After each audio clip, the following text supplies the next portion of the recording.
নমস্কার, আমি রিয়া। আর আজকে আমার মিনি ব্লগের ষষ্ঠ দিন। ভেবেছিলাম তোমাদের সাথে আমি রেগুলার বেসিসে আমার ব্লগ শেয়ার করব, কিন্তু কি বলো তো, বেবি হওয়ার পরে না, তুমি যতই তোমার মতো করে প্ল্যান সেট করে রাখো, বাচ্চাদেরকে নিয়ে এমনভাবেই টাইম কেটে যায়। তাই তুমি কোন দিন কীভাবে ব্লগ করছো, মানে কীভাবে কখন কি আপলোড করছো না করছো, কিছুই ঠিক থাকে না। সেমনি আমারও কোনো কিছুর শিডিউল করার, মানে যেরকম শিডিউল করে রেখেছি একদম সব ওলটপালট হয়ে গেছে।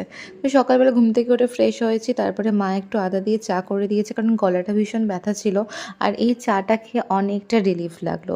তারপর ব্রেকফাস্টে আজকে খেয়েছিলাম একটুখানি স্যান্ডউইচ। এটা আমার ভীষণ প্রিয় আর খুব তাড়াতাড়ি বানানোও হয়ে যায়।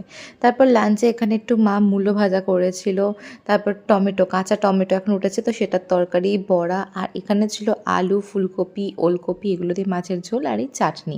এটা তো থাকেই। আর অ্যানিভার্সারি ছিল বলে সন্ধ্যাবেলায় সুশান্ত সারপ্রাইজ দিয়েই কেকটাও এনেছিল। তারপর মা একটু কফি বানিয়ে দিয়েছিল, সুশান্ত মা দুজনে মিলেই চপ নিয়ে